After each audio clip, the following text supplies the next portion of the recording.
for that. Welcome to our live stream. Yes, welcome in. We have four wonderful guests with us. More will join, I am sure. But we wanted to do this, number one, because we have to do a year in review episode because Glenn says we do. And we want to do more live stuff because we often talk about how we feel that some of our best content never becomes content. Yes. So, Which isn't saying much. yeah. So here we are. So we're going to kick it off with Glenn telling us why we're here. So, as the name implies, this is our 2024 year review episode. We're going to talk about some of the favorite whiskeys we've drank this year. We're going to talk about just some of the favorite experiences we've had, whether it's distillery tours or meeting different people, and just kind of go through our year in review. And as you can see, as we have lined up on the bar here, we have 8 different whiskeys, and I'm saying whiskeys because they could be bourbons, they could be rye, hell, they could be normal. You don't know. They could be a wheat whiskey. And these are all things that in our sophisticated rating system, we have are ranked very scientific. Very scientific. Everybody says that. Have ranked over an 8 this year. Yes, all of these have ranked over an 8. I had my wife set this blind up, so everything's numbered 1 through 8. What we're going to do, and we're not going to do this all at once, right? Because we don't want to pass out drunk. Speak for yourself. Yeah, so we're going to do it throughout the evening while we talk. So let's get things kicked off. I could use cocktail. So we're just going to call out 2 numbers, 1 through 8. Yeah. All right. You want to kick it off? Yeah, let's do 1 versus 8. 1 versus 8. 1 versus 8. 1. This is 8. Okay. And and all we're determining is which one we like better. Yes, we're going to take 1 sip. 1 sip. That's everybody knows the rules, and then we bring the loser comes down and the winner stays up. That's right. Okay. So here we go. I'm going to go number 1 first. Yep. Here we go. Little tastings. Very scientific.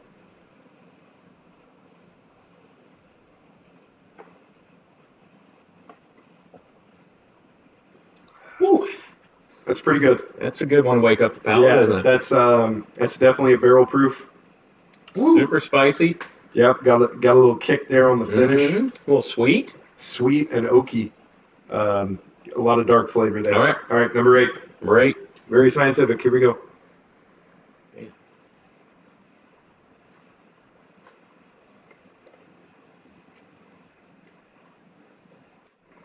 Whoa. Yeah, I'm going to leave number 8 up there.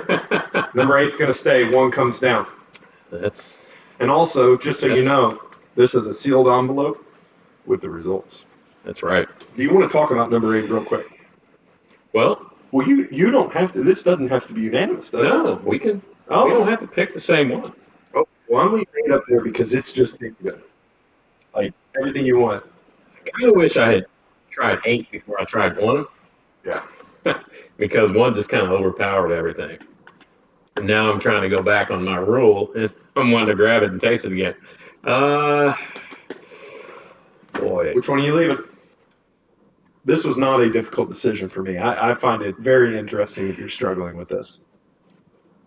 I'm going to, you know what? I'm going with 8. There you go. Power suggestion. Well, only because it was a lot more, it was smoother. I love that word, smooth. Well, 8 had some proof to it. 8 was very flavorful, very spicy. It had little spice to it. It was very good. It was a very deep, wonderful flavor. Really like that. So let's get into it. 2024 has been a great year for us. Absolutely. We have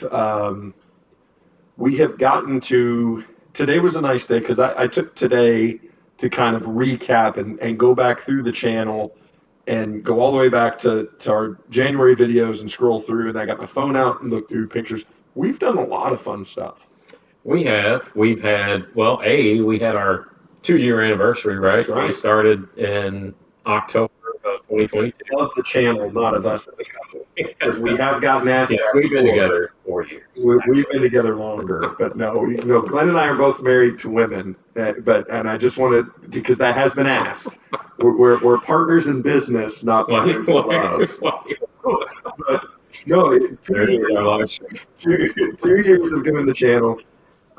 Yeah, and the things that we have gotten to do are things that I don't think we maybe hoped we would get to do at some point. Definitely not as quickly as we did. Yeah. So speaking of that, well, if you had one experience from this year, or one point in time that you would pick as your favorite, like, oh, that's my fondest memory uh, from this year, as far as Bourbon channel goes. Yeah.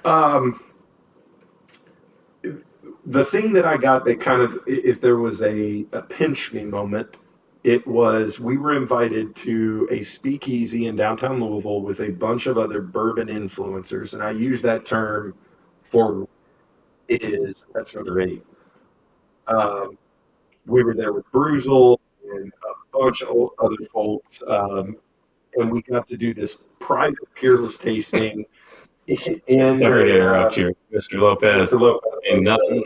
Not judging. Not judging. Other people, man. So here, sorry, my eyesight. I thought that said ain't nothing wrong with a little horny love. Either way, it both works.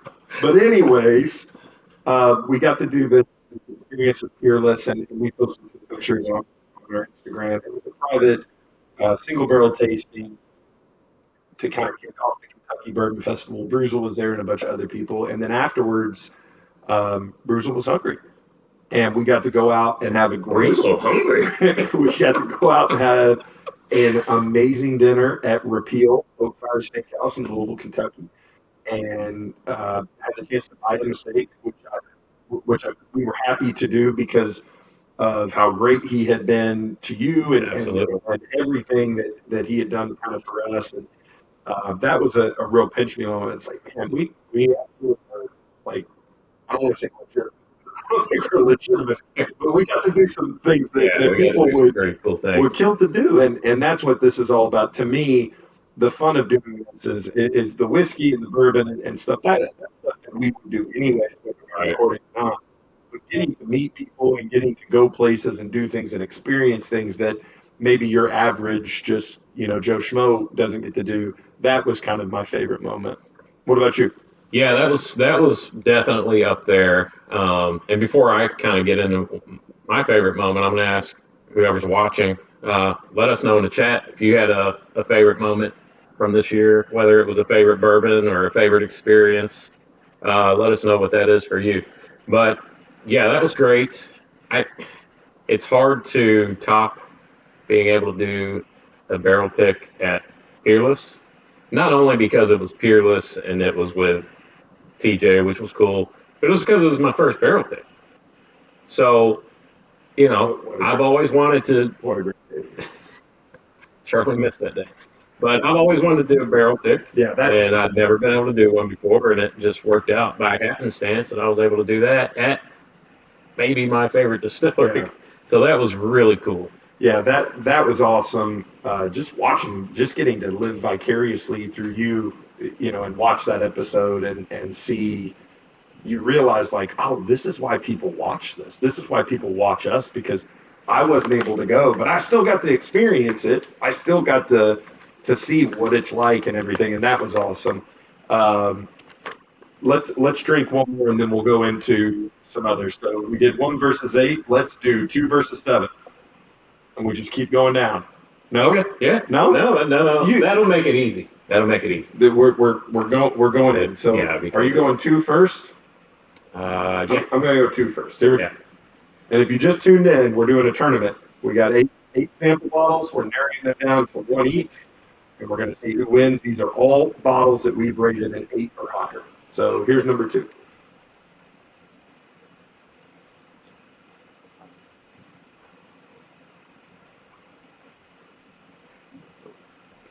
Okay. Right. Okay. Now I'm going number 7. And we're only going to, just for the sake of time, we're only going to tell you what the winner of the category tastes like.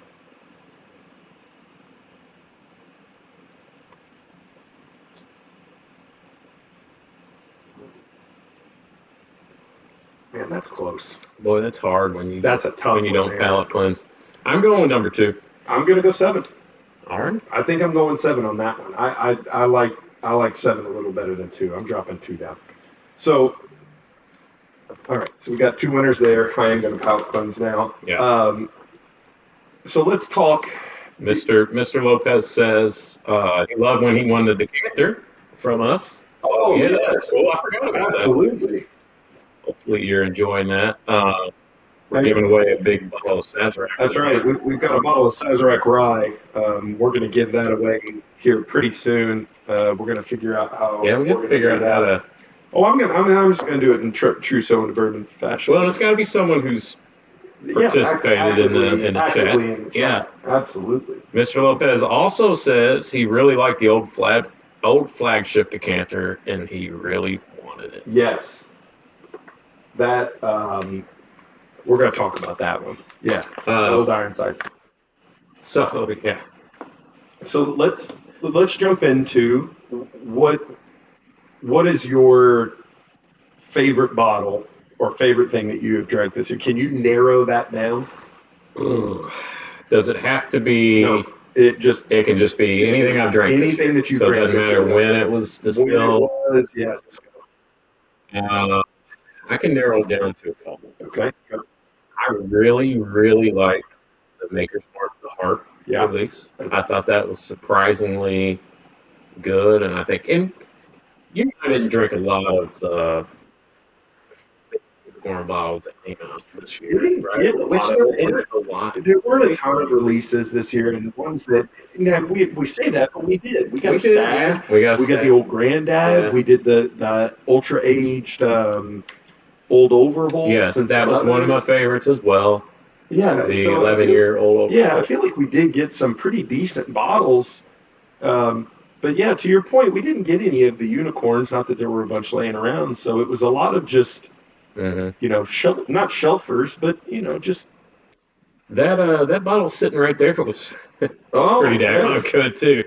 Glenn is pointing to the Bardstown Bourbon Company Silver Oak collaboration. Yes. The Cabernet finish. This was a really good bottle as well. Yeah, I was thinking, and I asked you that question really to tee myself up. My talking point is that in recapping, I felt like it was easier last year to go through and run through bottles. This year was more about experiences to me, and I feel like we drank a lot of really good stuff. Right. But there wasn't anything that you were just like, the best thing I've ever drank, with the exception of the old Ironsides, the Weller, Old Fitzgerald. That was an incredible port, and that would probably be the one that, not just because we recently did it, but that's the one that stands out in my mind the most. Yeah, that was so much different, I feel like, from anything else we drank this year, obviously, because it was distilled in 1965 or whatever it was. That was pretty awesome. This one.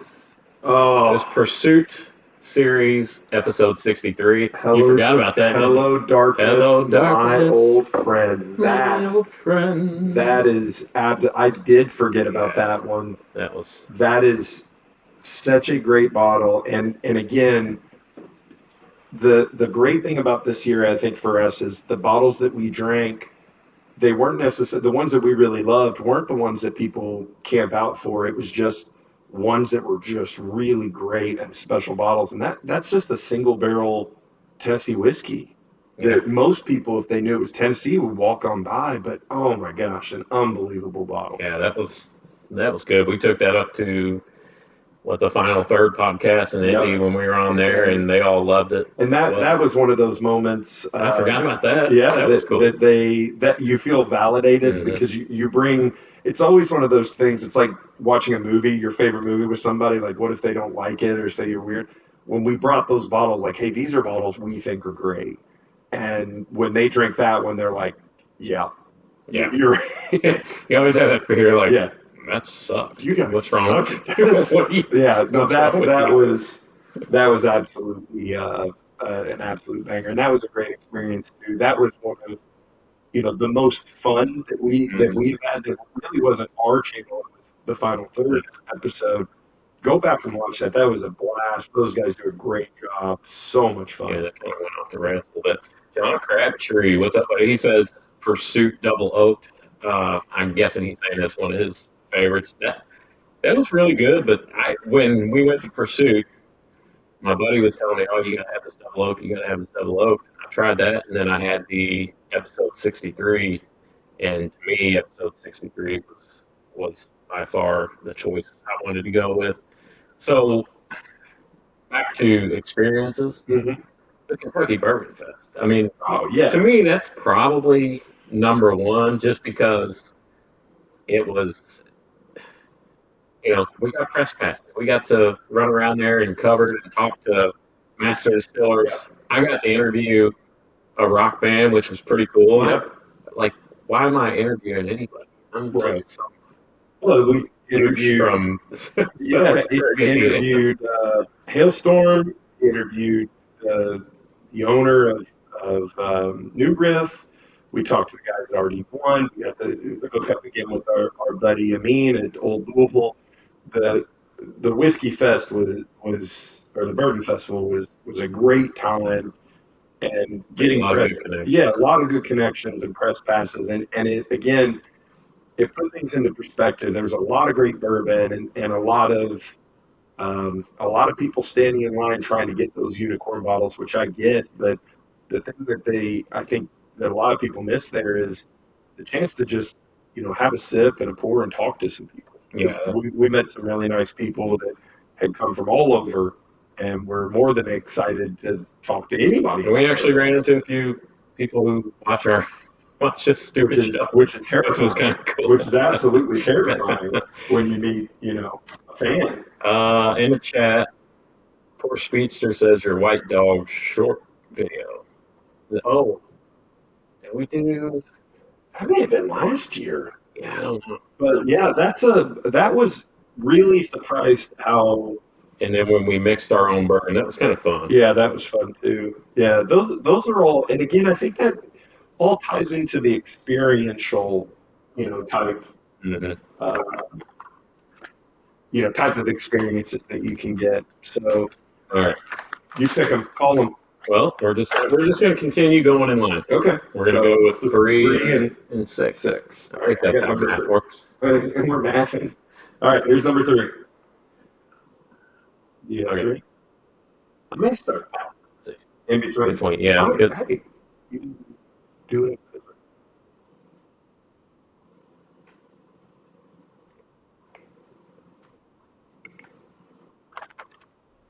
I feel like I don't even need to drink 6. I don't know. Well, 3 is interesting. It is interesting, isn't it? Very interesting. Yeah, this is 6. Sorry about the dead air we're drinking. Well, man. I don't want to get rid of either one of those. But Boy. those are both really good, really oaky. I feel like one of those maybe a rye has some high rye content. I feel both of them have a high rye content. I think I'm going with 3. No more. Yeah, I think I agree with you. I think the 6 is really oaky. All of that fun flavor dissipates really quickly. I'm going to go with 3. I thought 3 was pretty complex and pretty delicious there. So we're getting into the next round, which is good. What was I know you and I we did a lot of distilleries this year, but it just worked out that we did them apart. Yeah. We have yet to do a distillery tour, with the exception of Old Whiskey Company. We have never been to a distillery, and Starlight, which we haven't done a tour, but we went up there.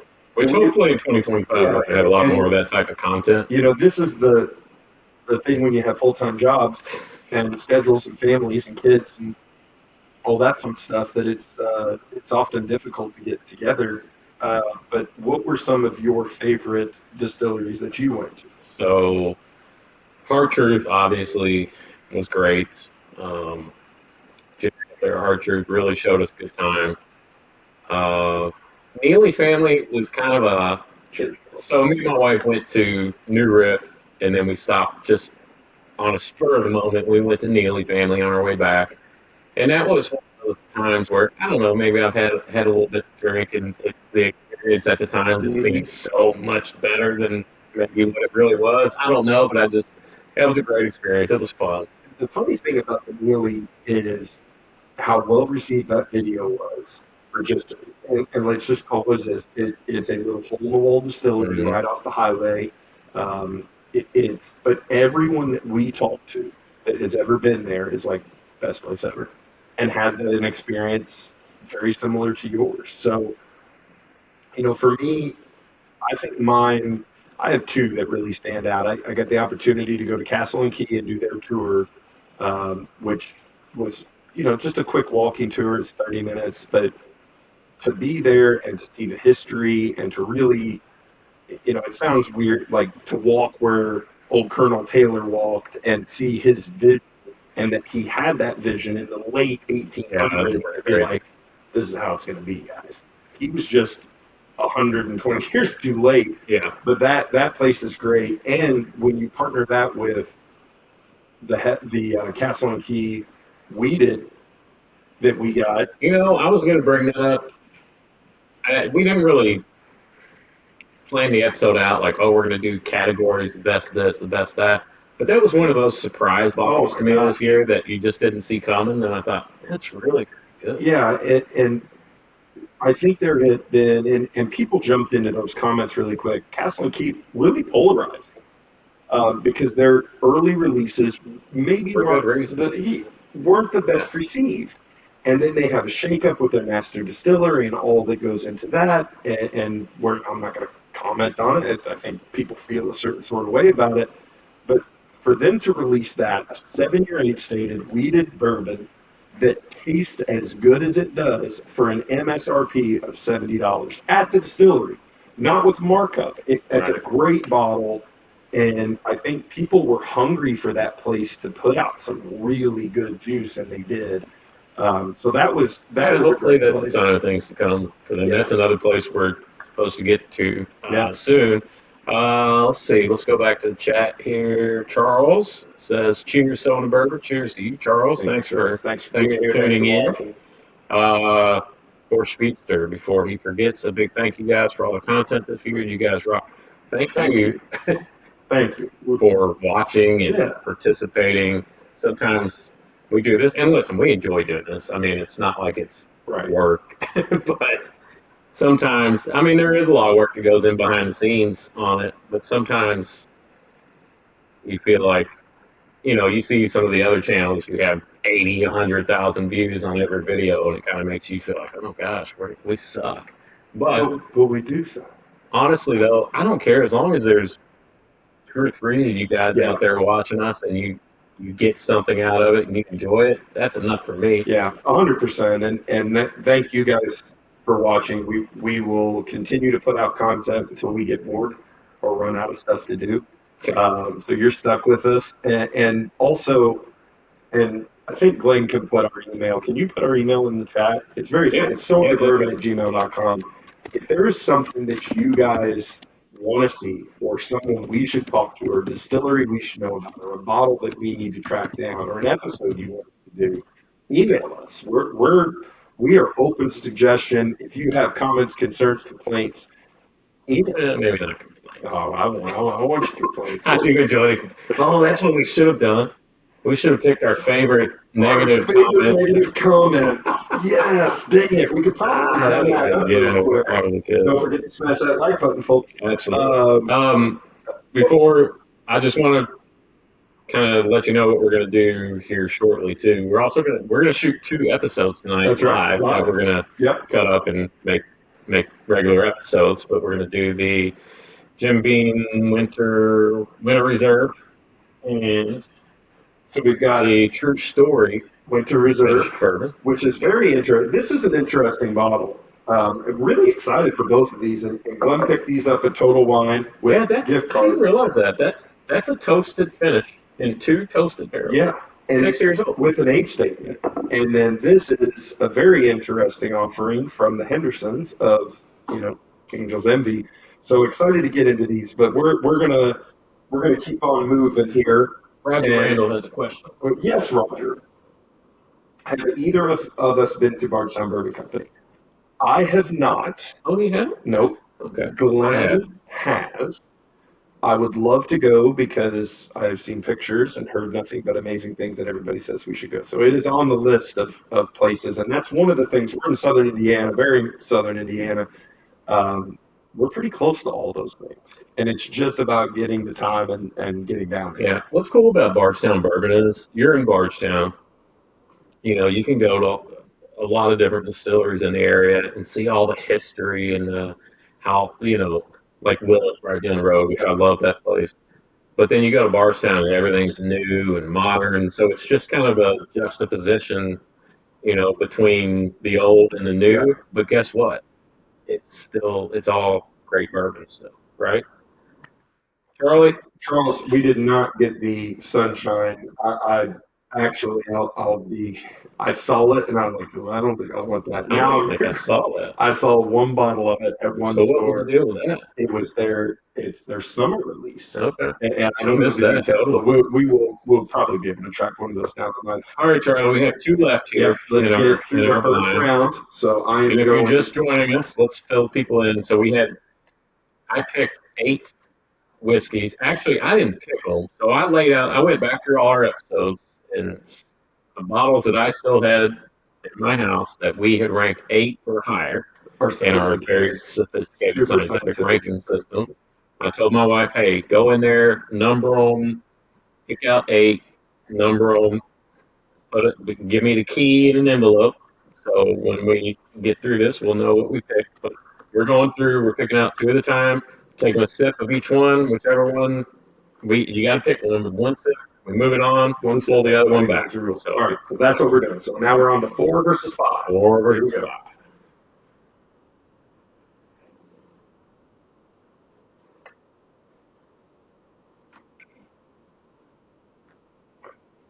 All of these are pretty damn good.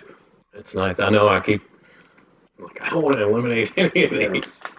4 is interesting. Yeah, we're only talking about the winners. Yeah, we're only going to talk We're about the only talking numbers. about the winners. Winners rule.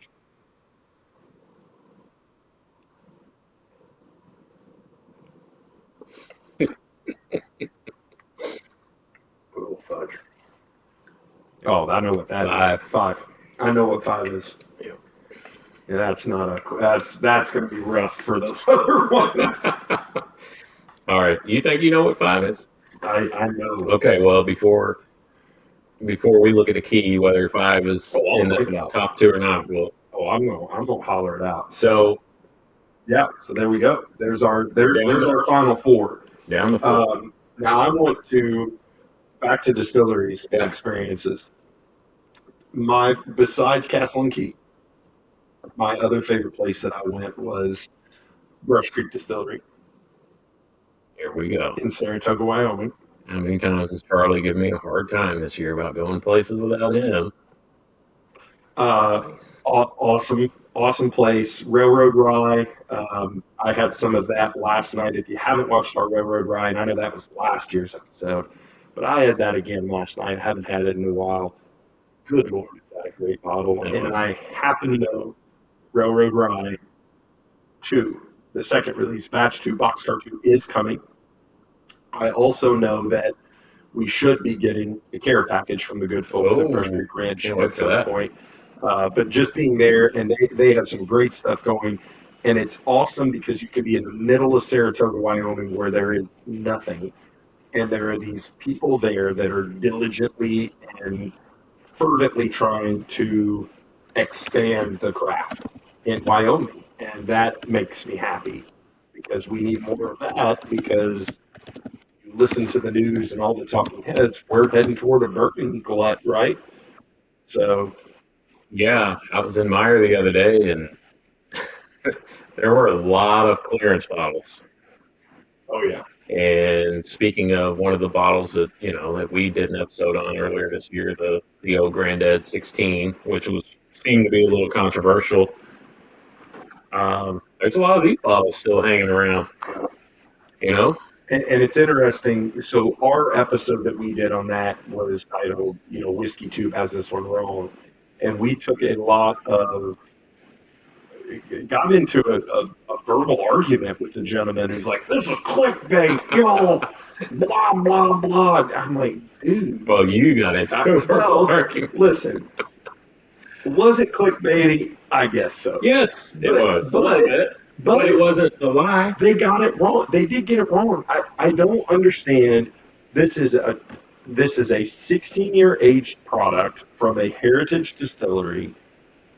That there aren't a lot of it. It's apparently a one-time thing. How much should it be, guys? Right. I mean, crap.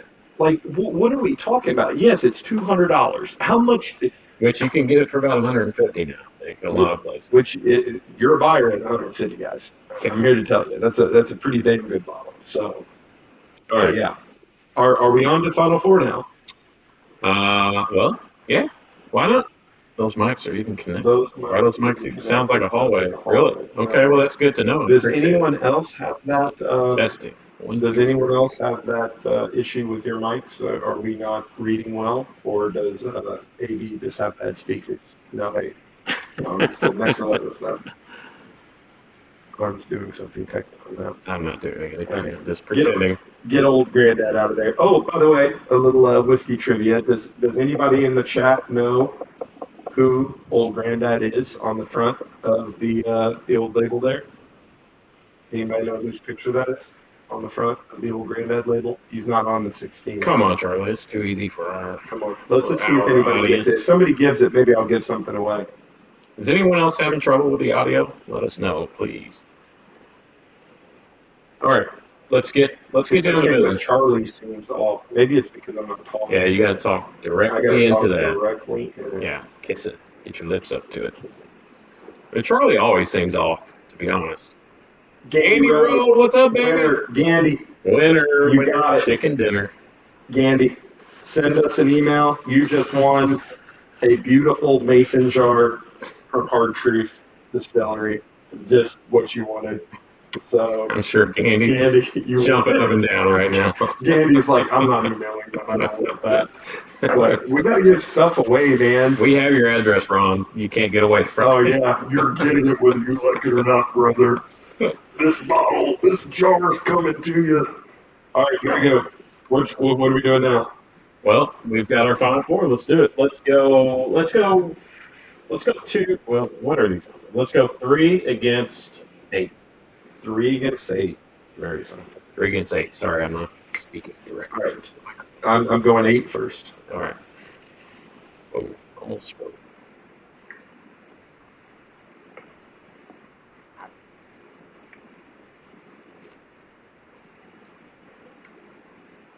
Man, that's really good. That's so really good. Little palate cleanse. Man, I get a lot of chocolate on that. Yeah, that's really. I let that sit there for a little while. Yeah. If I do this, can you hear this in the microphone? This is why we're not wearing headphones. You know what? I broke you of that. Oh yeah, I got shamed out of my. I completely broke you of that. I got shamed out of my Kentucky Chew. That's one of my favorite moments of this year is breaking Charlie of his. Maybe that's after.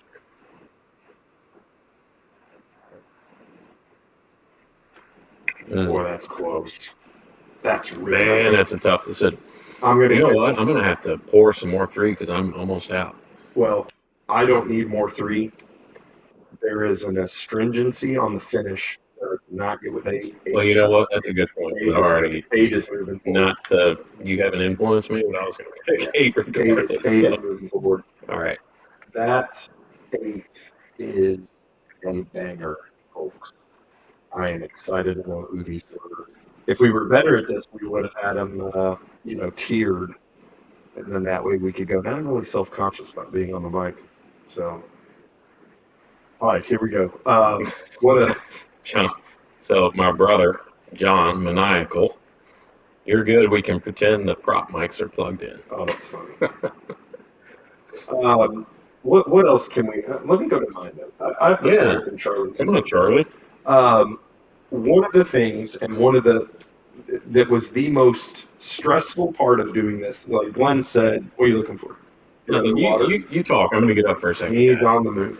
One of the things that I enjoyed the most, that was the most stressful part of this, and Glenn had mentioned it's not really work, but what felt a lot like work was our interviews, which we got to interview a lot of great people, not just at the Bourbon Festival, but we got to interview Dixon Dedman of Kentucky Totally forgot Apple about that. and 2XO fame, who is just an awesome guy. And that was so much fun to just, kind of put the nickel in him and let him go. And It's one of those guys who's just cool without trying to be cool. It's so frustrating. Like, he's he's funny and clever, and he's like, yeah, we make good whiskey, we know people, and well, maybe, but maybe he's not. But that was a great time. Also, we got to interview the AJ Shriners folks that are putting out a new brand, and watch that episode. They're doing some great stuff there. I almost brought that bottle of Heritage Rye, but I was scared you were going to make me open it, so I didn't bring it. And they're partnering with oh my gosh, his name Bishop. Yeah, Alan Bishop. Which gives me so much hope, that kind of pre-prohibition style, which I'm a huge fan of. Again, furthering whiskey and keeping things moving forward. And then the others were Mark Mead, the author. Yeah, the Bourbon Journey, the book. At the Fraser Museum. Back there somewhere. And then our episode at the Zimmerman Glass Factory, where we got our beautiful Zimmerman glasses made. Those were so much fun, doing those and getting, again, to talk to people and get those experiences and get, kind of behind the bourbon. Yeah, and I feel like those type of episodes are so much more interesting, I think, for a broad audience, and for us, it's fun. And I wish we could do that on a regular basis. It's just it's really hard when you have full-time jobs. So if anyone wants to, angel investor, so we can make this our full-time job, we would $1.8 be million. happy to do that. Yeah, we would do that, but I think, as we move forward, that's one thing that we are focusing more on, because you call me a moron. Yeah, I kind of ran onto that moron. It's fun to open bottles and it's fun to give our opinion, but it's really fun to talk to people and get to know the people behind it, because there's a saying in the wine and spirit industry that the story sells the bottle. And it's funny, we have True Story Bourbon, and that's their whole thing. That's their branding. So what do you got there? So to get to something else, so we all have our guilty pleasures, right? I mean, we professionally. Yes. So one of my guilty pleasures this year, and going back to the Bourbon Fest and Hailstorm, is this 3-core backstage series, the Hailstorm edition, which was really good. It was good. A lot of that. Yeah, it's a really nice sipper.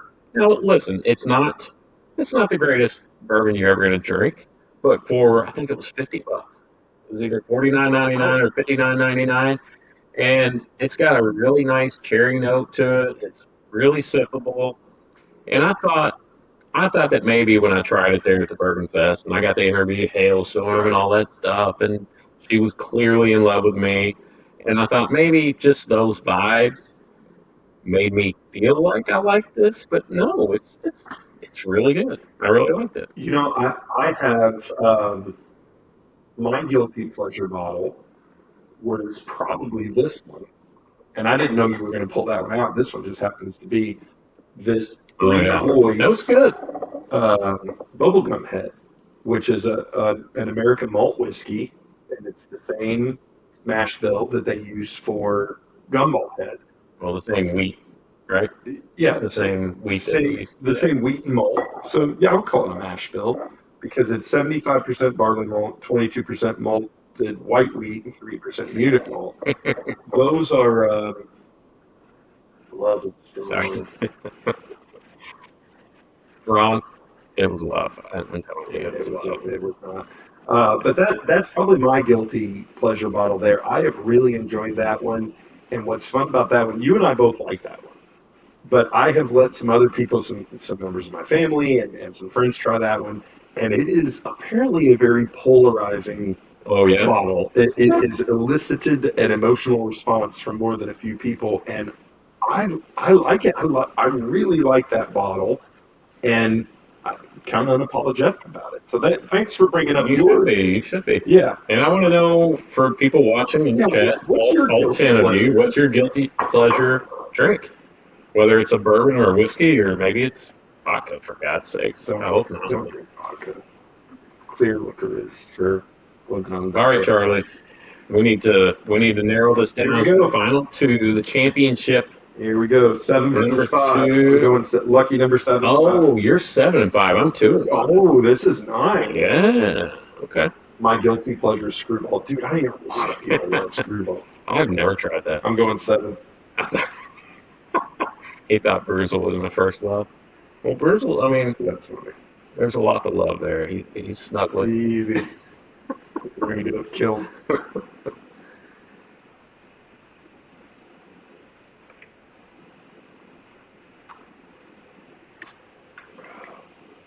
That's 7. Still pretty good. Man, seems pretty good. I feel like So are you 2 and 7 or 5 and 2? I'm 2 and 5. Okay. You're 2 and 7? I'm 2 and 7. Okay. So I'm So going it's to very 5 interesting. because we're going to have varying. It's very possible. Oh, I know what 5 is. I almost don't need You to think drink you know this. what it is. Oh, I know what 5 is. Son. Yeah, let's see. I know what 5 is, old son.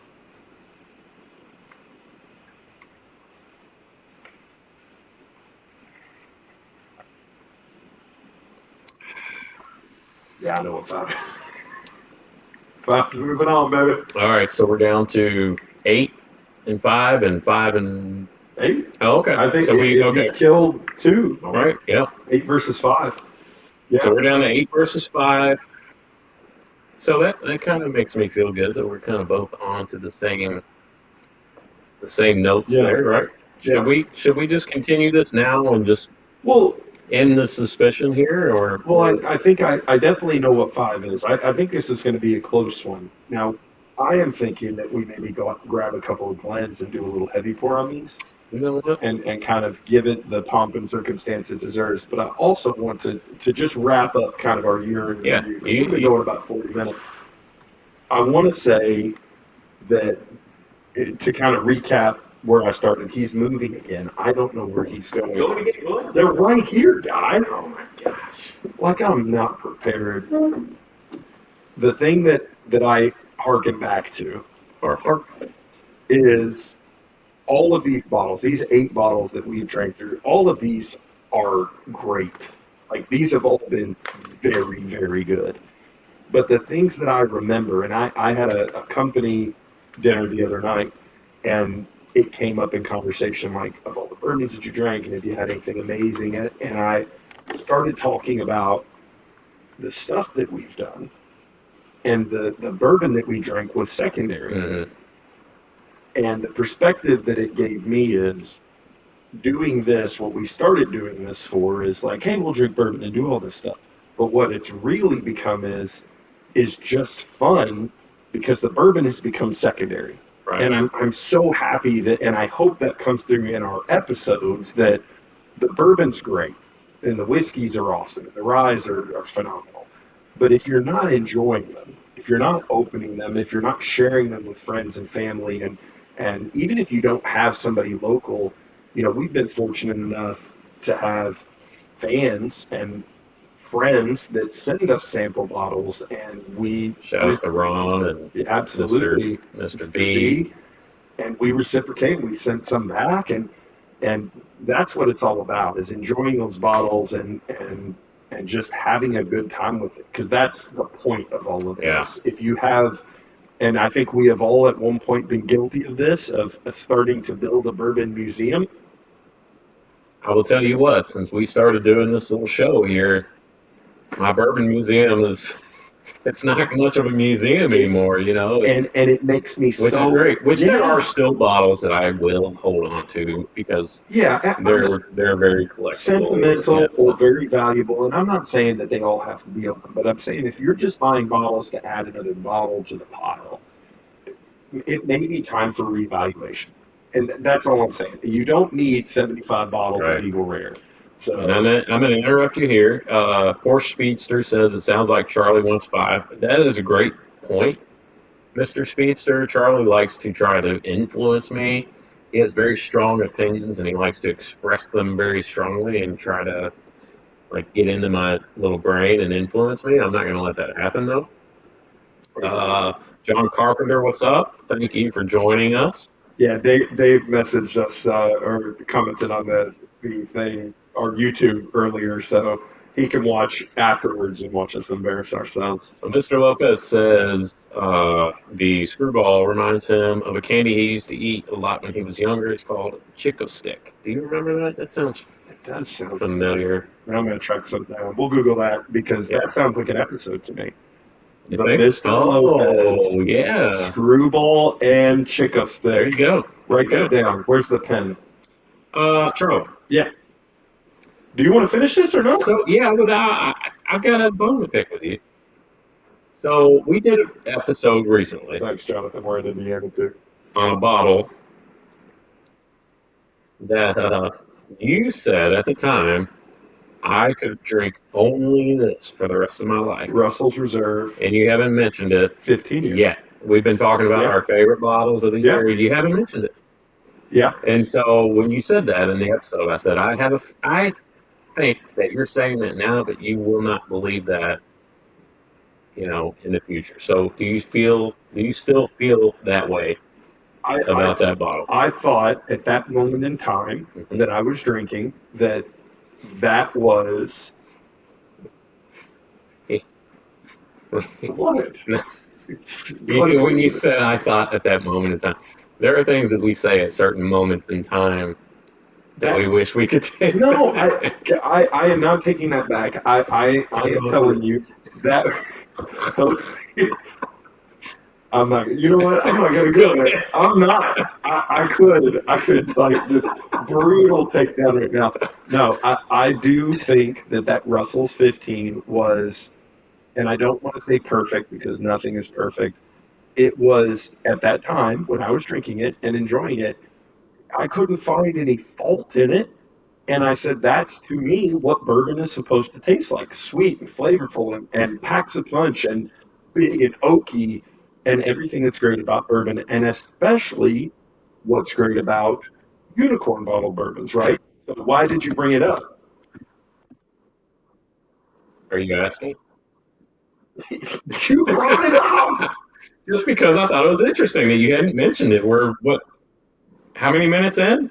40, 50 minutes in? 50 minutes and you in. hadn't mentioned it. That's true. But I will agree that was probably one of the better, well, not probably, that was one of the best bottles we drank. But that's my point is, though that bottle was great, and I really enjoyed that bottle, just like the Old Ironside was great, and I really enjoyed that. But I don't hang on to that because I know that there are many factors that contribute to what tastes great at a certain time, right? Like you go to a restaurant, you have a great meal, you go back, you get the same thing. It's not as good. It just happens. It's the same thing with bourbon. So this doesn't happen in a vacuum. Yeah. So it's hard for me to go back and be like, oh, the best thing ever. But that was, looking back on it, that was really pretty. That was a gosh darn thunder bottle. What are you talking about? And thank you to Dave Vogelstang who sent us that sample because I didn't even sniff one of those. And the one that I did see at a liquor store was $900. No, that's ridiculous. Now, should we finish this? Let's finish. Okay. Finish the match. I don't know what number it is. I think I'm going to have to pour a little bit more of both of these. Okay. There's not much left. Let's do a little bit more. We're going to do Glenn. No, let's just. Okay, 5. Let's just do it. We'll keep the Glens 1, clean. 2, 3, 4, 5. 5, yep. And I got 8. I know what 5 is. You think you know. It's going to be so funny when he wants to guess what it is. He doesn't. No, I have 8. Did you just pour it into both of them? This is 5. No. This is 5. I just burped. There's 8. Kind of heavy pour that one. Nice. Good job. Shit, I can't see. Oh, that's good. I would love to meet everyone at New Riff, but I have to work at the shop tomorrow, get some things done. I would love to meet everyone at New Riff too. Yeah. All right, let's do this. Andy says Russell's Reserve 15, best pour all the way through I've had it this year. Thank you, Gandy. I can't argue. I can't argue with it. Where's 5? Do I Now get the any George more T. 5? Stagg was pretty freaking good. Do I get any more I handed 5? it to you. If you didn't pour enough of it, I don't know what to tell you. I didn't get any of the 5. Well, get it. That's 8. This is going off. I think Charlie's. Charlie.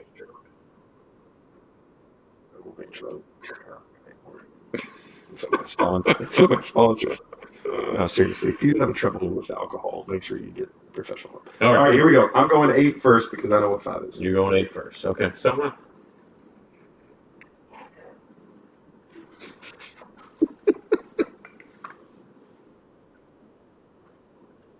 people at home couldn't hear that, but someone upstairs just sneezed really loud.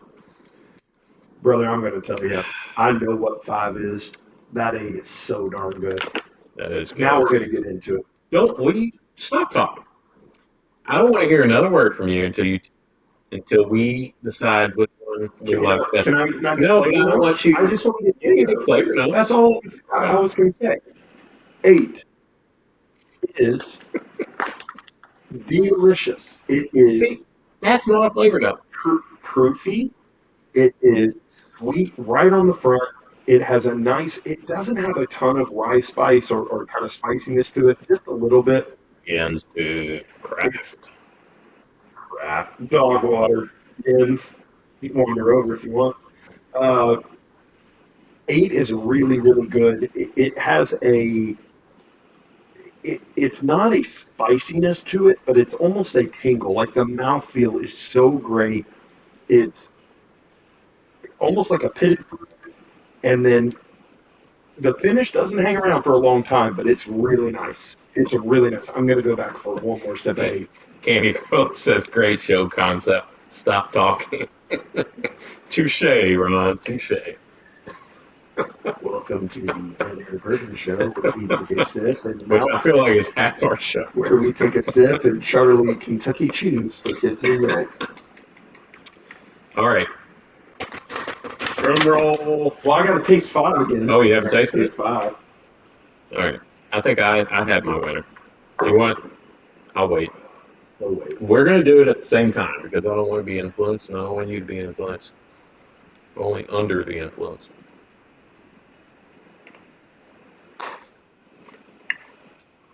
All right. Okay. So here's what I will say about both of these. They are both phenomenal. 5 is very clearly the New Riff malted whiskey. Single malt? Single malt. It is like drinking a chocolate malted, like a Whopper. It is so darn good, but it is not a bourbon. It is just a different thing. It is like a Scotch and a almost a flavored whiskey. It is so chocolatey and delicious, and I love it. But 8's a banger. 8's a banger. To me, 8's the winner. So you're probably right about 5. I'm not well, probably here's the thing. right. There was another one in there that was super chocolatey that we drank before the 5. It might have been number 1. And I thought that was the single malt.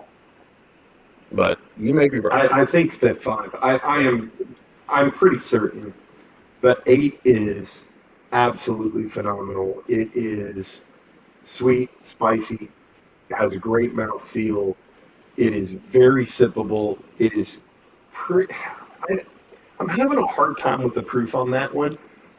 I'm thinking it's over 100, but I don't think it's in the teens. Yeah, I think so as well. Because if it's over that, then it's an absolute banger. Because I do not get a lot of there's no ethanol on the nose. It is a great pour. The 5, which I am pretty sure is the New Riff, is an unbelievable bottle too. It is very close. I will go 1A, 1B before I will go 1-2. All right. Get the envelope. The envelope, please. And the, Now, don't just shout it out. Let's look at it, and we'll bring the bottles up. We'll bring out the number 2 first. and the Oscar, Not number 2, but the second. and the place Oscar does finisher. too. I'm going to make you do it because you don't have your glasses on. Contacts. Oh, Okay. So number 5. Charlie called it. The new Riff Single Malt. ladies and gentlemen watching at home, That's an upset. That's a huge upset. if you do not have this bottle, go get it. I think it was. Is this $50? Is it $50 or $60? 60. This is a phenomenal bottle. It is so darn good. It is a single malt, cast strength, 113.8 proof, and it is at least 7 years old. Ladies and gentlemen, proof that God loves us. So that's number 2. Number 1. This is the only bottle of the 8 that I did not bring with us because I ran out of room It is. in my car. Do you want? Go ahead and And say not my it. car. Go ahead and say it. This is the Booker Springfield batch. Booker's Springfield. Booker Spring. That's a shocker. That is a shocker, but not really, because Booker's is always a freaking great pour. When is it not? It is, but I feel like it's Shut up, Jens. underappreciated. And I forgot about that bottle. I did. I totally forgot that we rated that bottle so high until I started going back and looking through the episodes. And I was like, oh, I forgot about that. 100%. I am so here's You know what's funny? So I ran out. I brought 2 boxes with me, and I ran out. They hold 6 apiece, right? And I thought the Booker's isn't going to win. It's no big deal. I can leave it at home. And here we go. So let's see what else we had here. some of the other bottles included. So number 6 was the old granddad 16 year, which we I already don't pulled that think one out. that even got out of the first round. Honestly. I don't know. We should have. We If- don't if have we the were- time, if and we were better at this. we should have So ranked them all. here's what went down. 6 was Old Granddad 16. 2 was Peerless Toasted. Which one, like Whiskey whiskey, of the Year. best whiskey of the year? Yeah. 4 was Maker's Mark the Heart. 1 was Pursuit, episode 63, Hello Darkness, which I'm really surprised. I'm really surprised I didn't pick that one. 7 was Old Overbold 11, and 3 was Peerless 00 Dry. Those are all absolute banger bottles. Yes, they are. And I said that before. Like, I think this was more about matchup of who you Yeah, were against I and think so, flavor too. profiles. Than if we would have done it in reverse order, and now I would have picked 5 out of those. And it wasn't. It's so good. I don't know. It wasn't fair because we just kind of randomly put things up against each other. Well, But hey, that's we the way didn't- you're supposed to do it. That's how It's blinds what work. tastes best. And one of the things with Booker's that I've noticed is, and it's kind of sad, Booker's used to be, and not to go down memory lane of, oh, it used to be here. I saw a Booker's in a box store, like not an independent liquor store, but like a retail establishment, and it was marked up. They're like $149 now. Yeah, And that's that's ridiculous. That's brutal, and But that's just a killer. And Maybe it's not ridiculous. No. There's some bottles in here that were $200. So Yeah. maybe it's not ridiculous. I get it. I understand that Bourbon economy, but Against who says really surprised Fearless that I am surprised too because those are good bottles. yeah, great bottles. And we're Fearless homes. Everybody knows that. Craft. 2 things before we get into let's do some live episodes.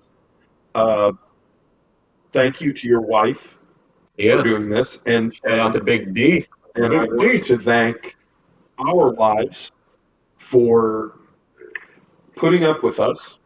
They're never going to see this because they don't watch us, because nobody watches us. But thank you to our wives, It's called Nobody. and we appreciate your support. and they are very supportive when we come home with new bottles, and we're like, but baby, it's for content. Yeah. So And thank thanks you. to my wife for driving my butt over here tonight and Thank you, picking me up after her bedtime. Thank you. Just so you all know, I don't drive home after we do our shows. Not since the accident. No, I'm joking. We're going to let you vote on which episode we do next. Do you all want to see us do the Jim Beam? Winter, can you move the screen? Yes. Yes, I can. I love this bottle. I'm not surprised. I mean, I am kind of surprised, but I'm not surprised that it came in second. What do you guys want to see us drink? Do you want to see us drink the Jim Beam Winter's Reserve? What I'm really surprised about is my love, my Maker's Mark, the heart, didn't finish in the top two. Where'd my 8 go? Oh, there it is. Okay. We're going to let you guys. Dead air. There is a little dead air. There's a delay. So you guys vote. We'll see what you guys want to do, and then we'll do it. That's how it works. We're here for you. You know what? True story. Okay. Ron, true story. And that's what we're going to do. First in, we're in. And I haven't really read a whole lot about this. I haven't heard a whole lot about the true story. So I don't know what to expect. I don't know what people are saying about it, which I'm kind of glad. The Anderson's great, guys. A lot of people say it. Owns a castle.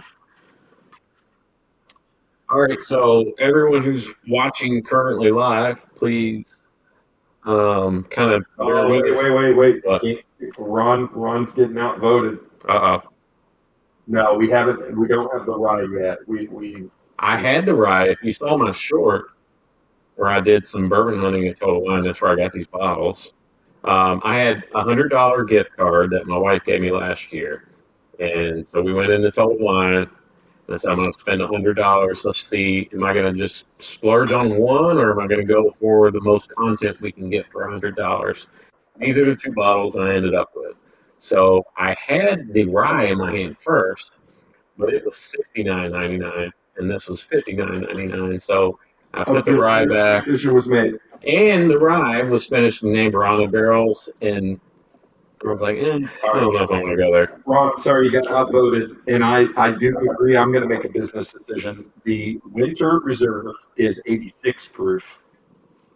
So this is going to go, but we're going to go with this one first. Tea. Yeah, it's going to be interesting, and so we're going to go this one first, and then we'll do True Story. I don't think we'll spend an absolute ton of time on either of these, but I've been wrong before.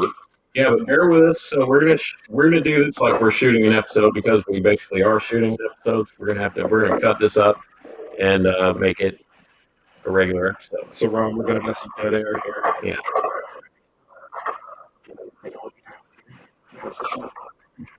Looks right. Now normally I'd be like, oh, it's not cinnamon. It's not. All right, here we go. Are we ready? Let's do the intro. Ready? 2, 1.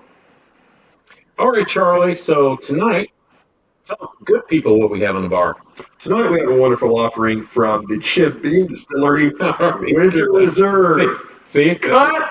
Action! See, this is what we go through. This is how we get this. Yeah. Except usually Right. somebody says something. Try it again. 1, 2, 3. Here we go. All right, Charlie, why don't you tell the good people what we have on the bar tonight? Tonight we have a wonderful offering from the folks at Jim Beam Distillery. It's their Winter Reserve.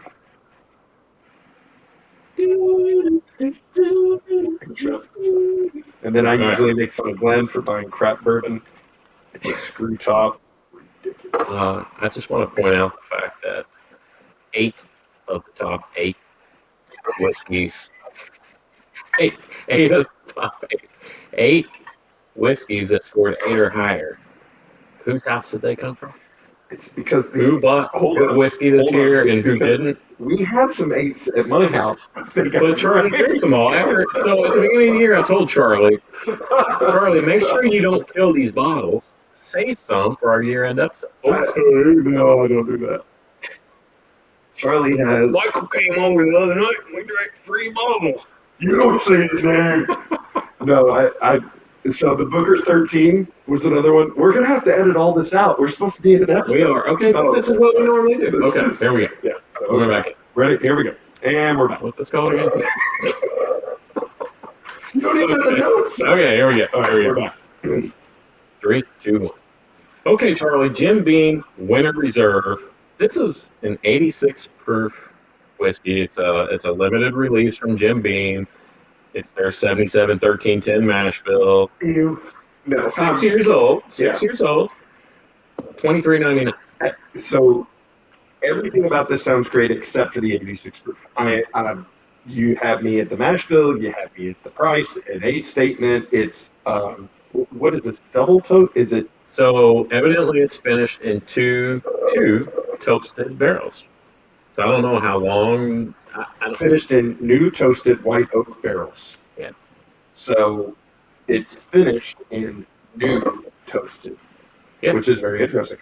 Price point So it's not $24. technically Yeah. it's not finished. It's just a Right. toasted. It's just aged in two new Mhm. barrels.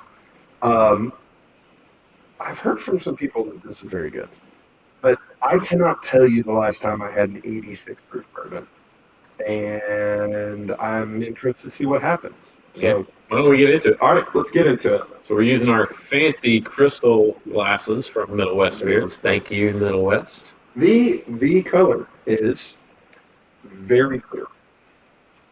It is. Yeah. It is. I mean, it's not bad. It's got a decent color to it. It looks like 86 proof. Yeah, for those watching now, we are actually filming this live. So if you see us looking over, Yes, that's why. and yeah, Hence the microphones. that's what we're doing. All right. It's not bad, though. It looks like apple juice. Yeah, it looks like it. All right, let's nose. It has an amazing nose. It does. It You know what? has- I said apple juice. It looks like apple juice. It kind of smells like It apple has juice. an amazing It's really nice. sweet vanilla. There's some fruit in there, almost like Yeah. a cider, almost Yeah. like an apple cider. Like- It is freaking ridiculous. I swear, if this is a flavored whiskey, It's not a flavored whiskey. There's a the way it little, smells like kind of a hint of spice, like Christmas spices in there. like a nutmeg or something. Yeah. Because I know what nutmeg smells like. Cheers. Let's drink this. All right, cheers.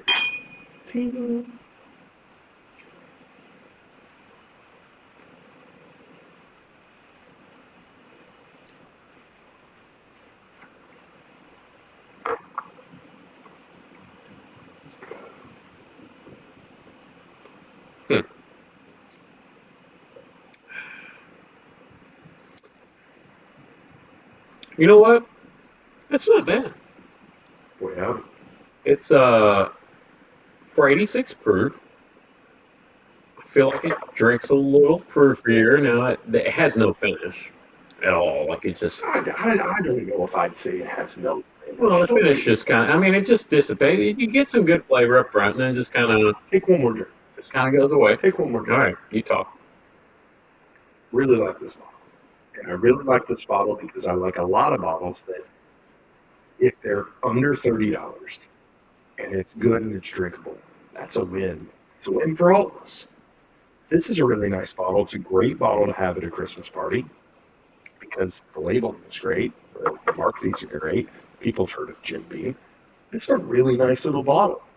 Flavor-wise, is it the most complex thing? No, but it gives you some sweetness, and then you're left mid-palate, and you're getting some finish now, I bet.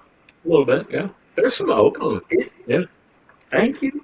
It's a really nice bottle for $24. You know what? This is something that everyone can enjoy. And you can pour Non-bourbon drinkers. it in your eggnog, pour it in your Coke, pour it in your cocktails, make an old-fashioned with it, drink it neat. I like utilitarian bourbons. I've said it before. I'll say it again. Utilitarian bourbons are the best. This is a really nice bottle. cherry in there. I like that. I don't know if I get that. I don't know if I get the cherry. Yeah. I get a lot of vanilla. There's tons of a vanilla. lot of almost like a cookie sweetness, like a baking sweetness, like Yeah. a baked goods. The nose is freaking phenomenal. What's interesting is I know Jim Beam is famous for that nuttiness, and I don't usually pick up on that, but I am getting a nuttiness in the background, which is not unpleasant. I don't mind it at all. So you're saying your finish is more nutty than oaky? Is that what you're? No, I'm not saying there's nut. I'm not saying the nuttiness is on the finish. It's just they're kind of in the background. I don't get a lot of nuttiness on that. No, I think it's, like I said, it's not complex. On the front it's very sweet. Then you get some spiciness, and I like it. I really like it. I think this is a great bottle to pick up, like I said, for the holidays or just honestly at any time. To me, this is a snag it. Buy a bottle, buy a backup bottle. Yeah, Yeah.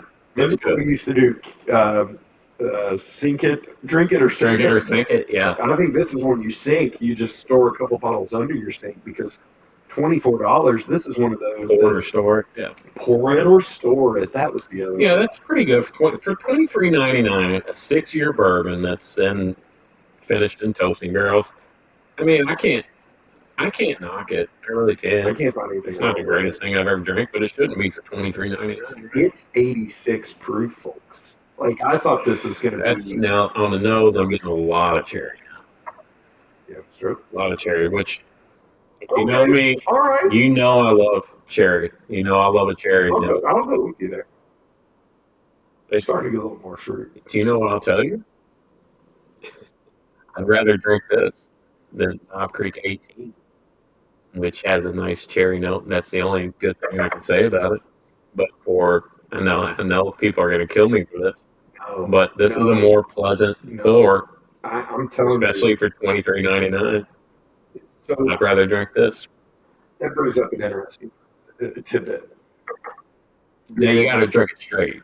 Oh yeah. When back in the day, when the bourbon craze kind of first started and people were really like crazy for like they are now, the Sazeracs and everything else. One of the bottles I used to pull out of nowhere to just mess with people, especially in a blind, was Ancient Age. Mm-hmm. 36 months. The ancient age? No, just Ancient Age. I think it was 10-star or something, or 4-star or whatever. But I used to throw that in and be like, hey, this is a $15 bottle for a liter. This is one you throw in blind, this bottle, with some heavy hitters and just watch the hilarity ensue. Because I think this is one that messes some people up because it is so drinkable and flavorful and wonderful. This is a great offering. This is what limited release should be. Like, hey, here's a utilitarian bourbon that appeals to the masses. It's very good. That's under $25. God bless you, Jim Beam. Keep making the world a better place. I agree. Do we want to rate this? I mean, we should, right? Yeah. We shouldn't just fail to rate it just because it's a $23.99 bottle. I think it's very hard to separate yourself from the price point and knowing. But if you factor those things in, I mean, I think it's a solid 7. A solid 7 for $24. It's a good sippable bottle. And I also want to point out, before this episode, we drank our top 8 whiskeys of the year. Yeah. And they were all barrel proof. They were all 8. Like the lowest proof was 100. And then we, have a sip of bottled water and go to this. I thought this would be a disaster. It's a really nice bottle. I really like it. I love that nose more and more. The more I sniff it. Man, that nose is great. You know what? I'm gonna go with you on the 7, and I hope I don't regret this, but in the moment, right now, that's a 7. Thank you, Jim Beam. Send us free stuff. No, seriously, but I like it for an 86 proof bourbon. Yeah, and this should be pretty readily available. Come on, man. Come on, man. This should be readily available. Pick up a bottle if you're available. If you have the opportunity, and let us know your thoughts in the comments or send us an email at Sowing to Bourbon. Mainly, make sure to smash that like and subscribe button. Absolutely. Check us out on Instagram, Sowing to Bourbon and Whiskey Realtor on TikTok. And as always, keep those wallets loose. And your buttholes very tight. Good night, everybody.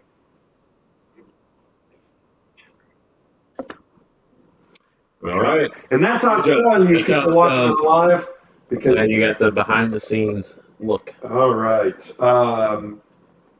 Charles, in the comment, tell us about the sunshine and if we need to try to track that sucker down. Yes, 'Cause I'm Charles very offered intrigued. to send us a sample, Oh, we did? and we would love to have Oh, a sample, Charles. absolutely. Charles, email us summonabourbon@gmail.com and we'll make arrangements. Yeah, absolutely. We would greatly appreciate Yeah, that. because we'll do a head to head because this was I want to say it's great whiskey. No, It's but freaking you know what? whiskey. I expected it to be. It's Jim Beam. It's Well, okay. here's what I expected it to be. Crap. No, I had a plan for this episode Okay. that we were going to drink it and have nothing to say and pull the Jim Beam white label out and be like, yeah, that's what it tastes No. like. It don't taste like Jim Beam white label. Man, that's a great job. And that's what you hope that some of these bigger distilleries, that's what they start doing. It's more stuff like that because that's what we'd rather have. Dude, how many other 6-year finished toasted bourbons can you buy for $23.99? The answer is zero. I don't know. There may be some out there. Where's the other bottle? I drank it. True story.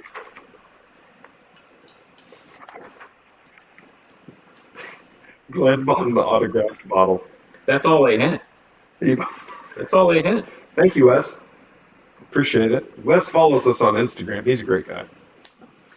Oh, let's do it. Yeah. Don't get ahead of yourself there, little Chucky. Don't eat the waffles. Chucky. I'll start calling you Chuck. I know everyone else calls you Chuck. I'm going to start calling you Chucky. All right. Here we go. Ready? Focus. 3, 2, 1. Oh my God. I completely forgot what you're doing. It's your damn I bottle. forgot how to do this. Okay. Here we go. Oh, wait. Can I tell you a story? Can I tell you a quick story? Is it Story long? time with Charlie. Is it long? It's not that long. It's a funny story. Okay. Today at 5 o'clock, I came downstairs in the basement and I wanted to film a short of, hey, everybody, we're going to give away a bottle of Sazerac Rye tonight on the live stream, blah, blah, blah, this, that, and the other. I filmed 20 things and could not get one that I liked. And I went upstairs and I was like pouting, and my wife said, what's wrong with it? I was like, I forgot how to do this. So, yes, I know what you're doing. That's my quick story. I know it's funny. A lot of times I find that your first take is probably the best, even if you feel like it's trash. Yeah, but then you delete it, and you're like, oh, I can do better, and then you're like, but All right. I wish I had that one. Here we go. Here we go, guys. We're filming another episode. Here we go. 3, 2, 1. All right, Charlie, why don't you tell the good folks what we have in the bar tonight? Tonight we have a wonderful offering and a new offering from the Hendersons of Angels Envy fame. True story. Damn, I'm good. It's unbelievable how good I am. Did you all see how good I did? Hey. Woo! Woo! Yes, the true story rye is in the white bottle. Husky dog. What? All right, now this is the fun part where you get to watch Charlie open this, which we've gone back and forth on this. I kind of lean towards maybe we should pour before we even start the episode to kind of let the whiskey rest and let some air into it. You know, the neck pour and all that It's shit. 90 proof, Glenn. Calm down. No one cares that much. Whatever. Ready? Oh, that was pretty good bung. That bung hole's tight. I like to call it bung holes. I can call it a bung hole if I want to. You can put on if you want to. Excuse me. Now this is what happens. This is literally what happened. Bro, I am telling you, this is lighter than the 86 proof Jim Beam. Look at this. Are you seeing this? Yes. Yeah, I was going to wait and talk about that while we're actually recording. Well, our live stream is watching us now. Yes. They That- want it to be. But yes, look at this. Now I kind of know why they painted the bottle black. All right. Does anyone watching know or think you know where they sourced this bourbon from? Maybe Bardstown Bourbon? That would be my guess. I don't know.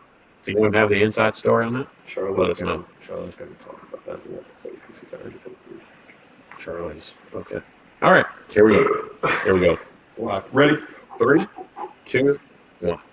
Okay, Charlie. So true story. True story. Finished bourbon. This is the new product from Wes Henderson and his 6 sons. He has 6 sons of Angels Envy fame. Everyone knows that Lincoln Henderson started Angels Envy. Wes is his With son. Wes, yeah. Yeah. Mhm. So Wes has gone out with his sons and started a new bourbon. And why don't you tell them a little bit about this bottle, Charlie? This bottle was released in September of 2024 from the Saga Spirits Group out of Versailles, Kentucky, headed by Wes Henderson and his sons. They have We a say Versailles around here, not Versailles. That's right. You say Versailles will punch you in the neck. Wes and his 6 sons. The plan is for a distillery in Woodford County, Kentucky. Wes also, Mr. Henderson, I'm sorry, also owns the Kentucky Castle, which, if you have ever been to bourbon country and driven past a castle, that's the Kentucky Castle. So Yeah. this is, from their website, a finished bourbon, a 90 proof Kentucky straight bourbon whiskey, aged 5 to 6 years in charred American white oak barrels. The bourbon is finished in white Muscatel cask, a fortified wine for up to 6 months. So Muscatel, I don't think I've ever had a Muscatel. I've had Moscato. Very similar in the I've same not had a family. Muscatel. Yeah, So what is a fortified wine, Charlie? a Why don't you tell fortified me? wine is a wine that has had a distilled spirit, usually brandy, added to it to increase its Interesting. alcohol content Okay. and its longevity. All right. So first, let's talk about this bottle. Let's talk about it. It is I'm someone who's usually very skeptical when I see a bottle that is not transparent. yeah, it's black. It's black. And it is also octagonal. Octagonal. Octagon. It looks like that. It is a cool looking bottle. It is a cool. It is frosted. It is black. It has labels on every side. On the back, it says "Pull up a chair," and that's the thing. And there is a saying in the wine experience industry: "The story sells the bottle." And this is Mr. Henderson and Sons have taken this to heart and Pull up a chair, bro. Pull up a chair, and we'll tell you about it. So, I have a theory. I don't know if it's founded. It Probably says not. on the bottle, True Story Volume 1. My inclination is that this is going to be small, limited runs of finished Or non. Or non-finished. or non-finished, but it's going to be small, limited runs of, hey, this is the story about this one, this is the story about this one, and it's going to be batches of releases, and it's going to be volumes, and I think that's cool, and it gives us something to look forward to. So they're sourcing for now. Which the source of both. Should we talk about that later? Can we get into it? Yeah, first? yeah. Okay. Let's. But they are planning a distillery. So let's talk about this color. It is not dark. It is orange. It's not dark. It is not dark. For 5 to 6 year old whiskey, now that could be from the finishing. It is entirely possible that those barrels. I don't know.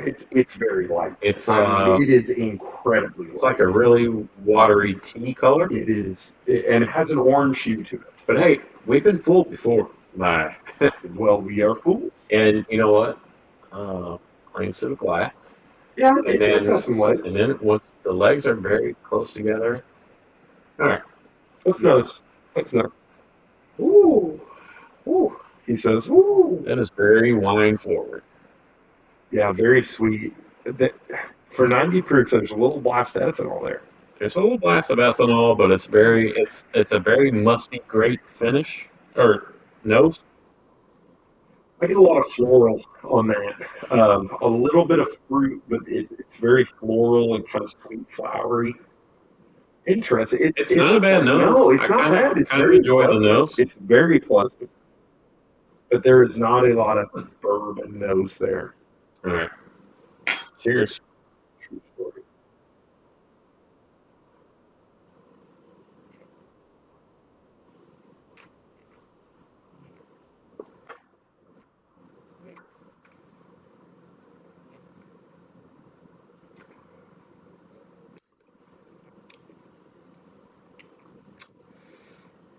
All right.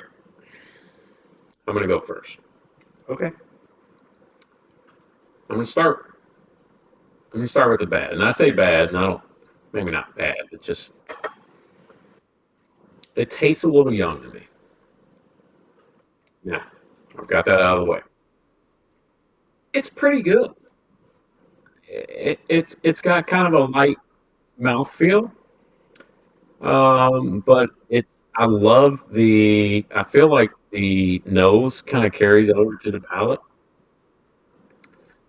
It's got you can really taste the wine influence on this. I'm going to let you talk because I feel like I want you to have a second drink. Okay. Because I always do this to you. You Well, drink I and always you're- like an you're- idiot. I'll jump out there and start talking. And I always let an idiot know that.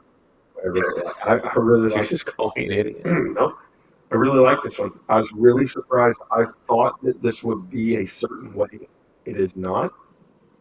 It is very, and I think you were right. I'm anxious to see if your opinion changes on the second drink.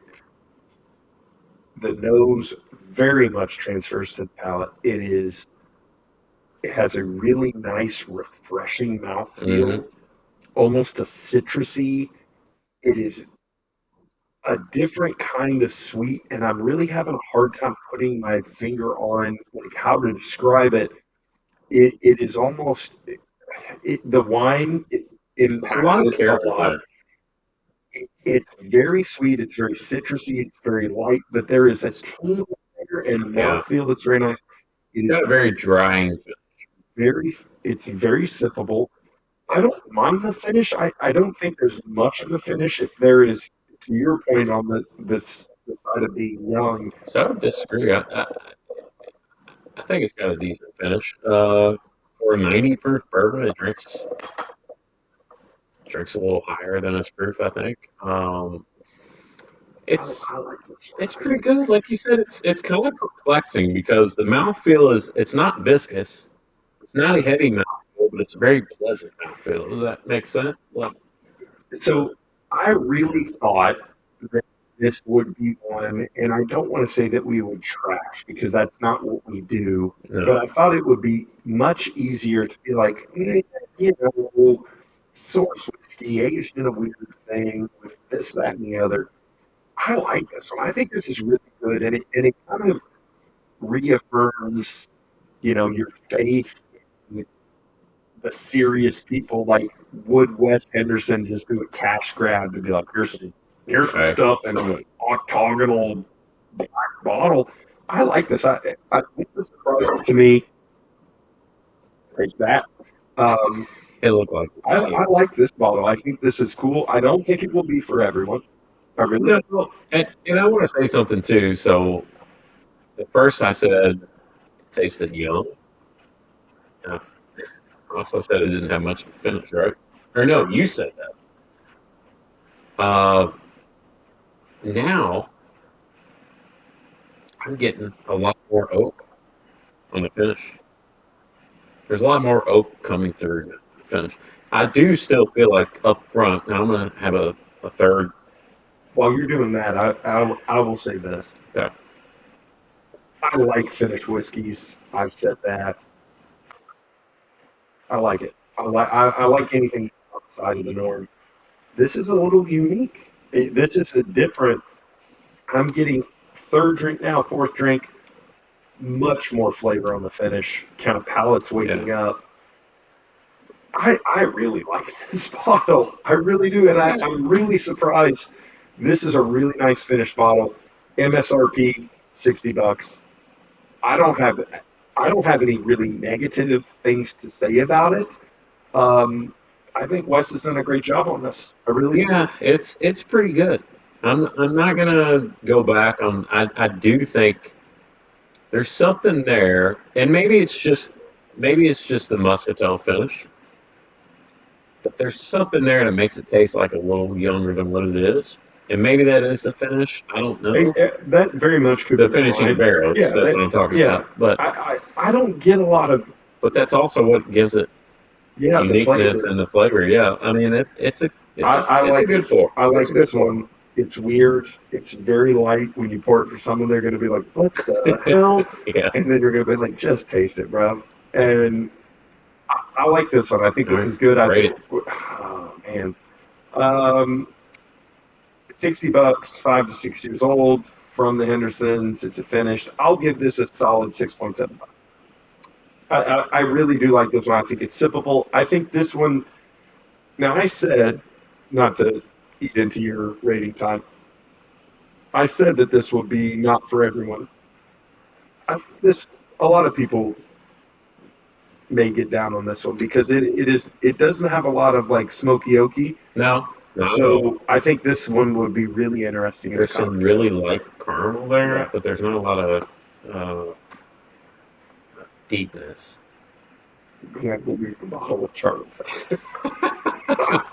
Sorry, if you're watching this, we are recording this live. We're doing a live stream right now. So I'm going to give this, what'd you give it? A 6.75? 6.75. So I'm not going to change. I was going to give it a 6.8, and I thought I was going to rank it a little lower than you. So, but I'm not going to change it for that fact. I'll give it a 6.8. I think this is a good one. I really, if it was $99, I'd be like, oh. Yeah. But I mean, $60 and a limited. I'm sure it is somewhat of a limited run. I like this one. I think. Not a bad start. I will tell you this. We probably should have had a little more faith. I didn't not have faith. I didn't. Oh, why not? I don't know. I guess I'm cynical, like, okay, what are we doing? Like, we're sourcing bourbon and we're finishing in weird stuff. And maybe it was because the Amarone on the rye. That scared me a little bit. But now I kind of want to try the wrong. I have a love-hate relationship with Amarone. We all know this. But I do want to go get the rye now. And this does, the Hendersons aren't just going to go throw some BS out there. And, they have a reputation to uphold, right? And that is my absolute, that is the point. That I should have saw Mr. Henderson's autograph, both on the front and the back, because we have an autograph bottle apparently. And I should have said, all right, if he put his name on it twice, it's probably a pretty drinkable bottle. I really do like this one. I think this is cool. I like this one. If you're not into finished bourbons and whiskeys, shame on you. You should be, because I do think that this is a nice offering. All right, Charlie, let's wrap this one up. Why don't you tell good people what to do? This is my radio voice. Tell the good people what to do, Charlie. Not for sure what's happening, but you definitely need to hit that like and subscribe button so you can get more hard-hitting radio content like this. Yes, and check us out on Instagram, Sewing a Bourbon, Whiskey Realtor, TikTok. This is the night groups. You actually keep those files very loose. In your bung holes. Tight! Good night, everybody. Peace out. Sorry, Mr. Anderson. See, we're going off the rails. And this is what happens in the 4th episode. Oh, Gandy Road. I'd rather have the 2XO French Oak, I think. Ron, I love you. From what I remember. Shut up. Oh, Charlie's going to grab it. All right, Jens 2's got... Wait, Jens 2, are you next door? No. Jens 2 says he's blinding Stagg Jr., 2023 George T. Stagg, and 2024 George T. Stagg. Oh, where'd you get that bottle? With my father-in-law to celebrate the live stream. Yeah. Why don't you bring it on over to celebrate the live stream? Yeah, tell everybody where you got the George T. Stagg. Of course, since you can tell Glenn is a few, and you can always tell that. No poop. So now we've come to the point where we're going to give away the Sazerac Rye. So if you're not in the live stream right now, you're not getting it. Send us an email. Just say Saz, S-A-Z, and we're going to give it away. No. We'll whoever. Okay. I'll put it in the wheel, and I'll let whoever knows. The wheel of misfortune. The wheel of misfortune. If you even want the Sazerac Rye, send us an email. You know what? We're going to autograph it too. Not that that means anything. All right. Merry Christmas. Ron, I think that's a great. Pour us a little more of this if you don't mind. and we're going to do the French oak, Oh, 2XO okay. French Okay. oak versus the, Charlie's telling me pour. I said a little.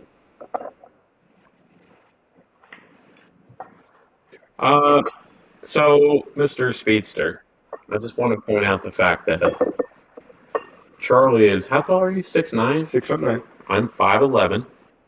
I weigh, let's just say sub 200. I don't want to talk about what I weigh right now. Oh, wait, 288 pounds. So, yes, I tend to get, what's the word? A little faster than Charlie does.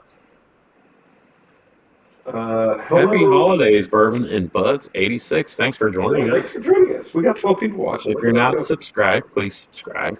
We love you. All right. I'm going to know. Thank you for pouring me a little bit more of the true story and putting the cork back in. Oh, I'm sorry. Or so you're right. We're going to Waffle House after this. Oh. All right.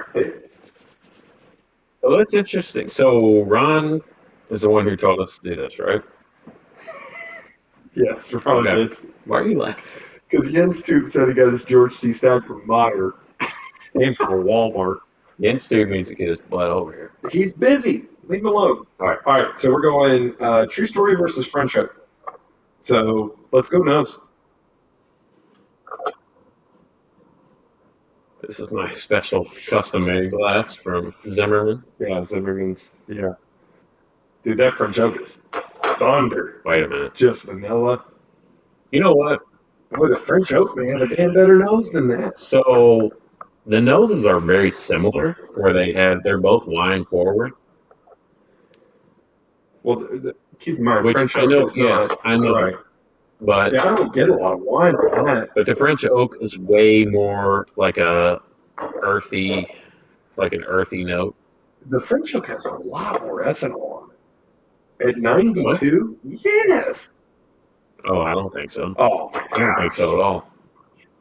What? All right, I'm going in on the French oak. I am also.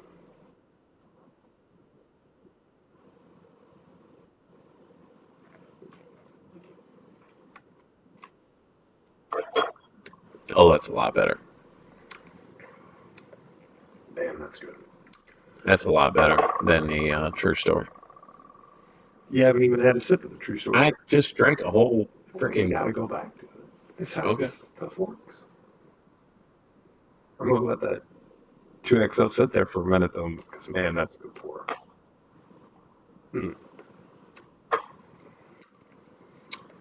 Yeah. 2XO.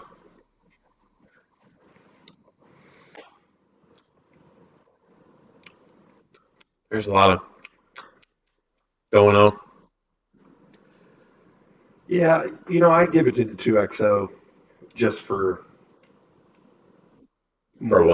more traditional. Like, but I'll tell you, the true story. The true story is doing better than I thought it would do, and I think that's nice. Is anytime that a brand comes out and can at least stand on its own merit, I feel like it's a good thing. Because I listen, I think we all know a bourbon glut is coming. The economy is not in the best shape. Oh, it's here. Yeah. It's here, brother. Yeah. And let's talk about Kentucky Owl. Yeah. Did you all see this? That Stoli USA, the ownership of Kentucky Owl, has declared bankruptcy? I hope to God that creeped me out a little bit. That Dixon does it back. Yes, I hope to God that Dixon Dedman swoops in and buys Kentucky Owl back for like pennies on the dollar of what he bought it for, and then resurrects it and brings it back to life to what it should be. That is my hope for 2025. Very passionate plea for Kentucky Owl. It is. I think unfortunately what's going to happen is a lot of brands are just going to go restructuring and this, that, and the other. I also have it on good authority that um, there are some price increases coming down the pipeline. Price increases on what? From large distilleries. Oh, increase.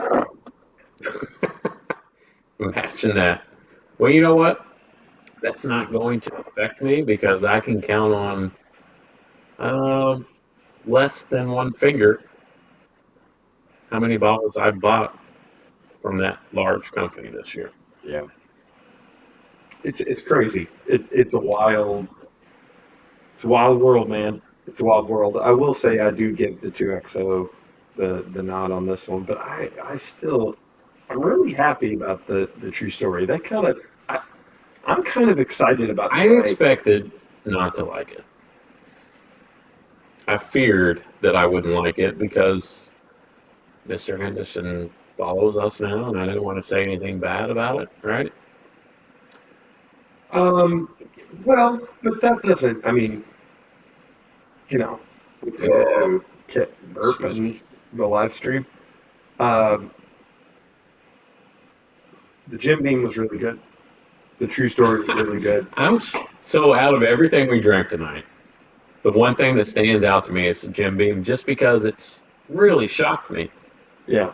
I expected to be disappointed by that. Well, and once again, I may drink it next week and be like, oh, this is crap. I don't think so. I don't think that's how that works. Think of the 8 bourbons that we drank at the start of this live stream, and then transitioned right into Jim Beam 86 proof Winter Reserve, and then to a finished 90 proof, and they're all drinkable, and I think that's great. Charlie, can we pour these out? And will you pour us some of that Bardstown Bourbon Company Silver Oak? Bardstown Bourbon Company Silver Oak. Yes. Because that's one I really wanted to include in the blind, but I didn't have it at my house, so logistically it just didn't work. But I think it would have. All the good bourbons are at my house because Charlie drinks all the good bourbons that are at his house, which is true. But I do have some Silver Oak bourbons. So all right, let's do this. Let's you stay in your seat. No. Because no one wants to see you get up. Glenn's staggering around in the kitchenette. Don't drop that one. Can you grab us 2 fresh Glens?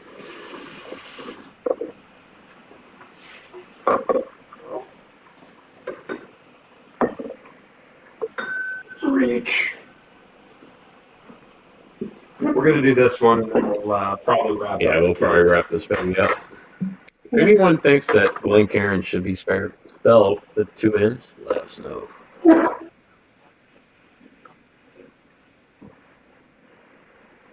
You should be a sommelier. Look at that. I have some experience in the industry. I like the way he twists. Well, that's how you keep it from dripping. I know. So, this was a great bottle. I was really excited for this one. Silver Oak is one of my favorite Cabernets. It's very good. And Glenn is zoning out because I mentioned wine. Somebody, I think was it Ron? Somebody mentioned in the comments that about Bardstown Bourbon. How they did this is really interesting, and we did a full episode on this, but just to recap, they sent a refrigerated truck to Napa, to Silver Oak, secured the barrels, and injected them with argon gas. They asked for wet barrels. They did not want a bunch of dried out crap. They wanted some calves still sloshing around in there. Injected it with argon gas to preserve it, and then hiked those bitches back to Kentucky to finish some bourbon in it. And the bourbon in this, oh man, I don't have it. You can see in the bottle, and it's in the episode of the blend of what's in here, but there's some pretty old damn bourbon in there. Sorry for cursing. It's cursing a lot. All right, let's get to drinking. Let's do it. What are you all drinking? Yeah, what are you guys drinking in the What do church? y'all have in your glasses tonight? Oh my gosh. Fudge me, that's awesome. I like that nose. So good. It's a little ethanol. A little bit of ethanol. What? No, There is. there's not. It's 108 proof. There's a little bit of There's ethanol. not. I'm not saying it's bad. I'm just saying a little bit of ethanol. Oh, man. I like it though. That I is like it. awesome. That is awesome. Victor says, "Thank you for not hiding drinking. Most of us do it too." You're welcome. You're welcome, Victor. I love, speaking of comments, I love the comments about being alcoholics and all that. You know, I don't think We don't get as many of those as I would expect. But in the video that they commented on that one, I don't think it was about us. I think it was about the guy who was tasting the whiskey, the Scottish guy who threw it over his shoulder and whatnot.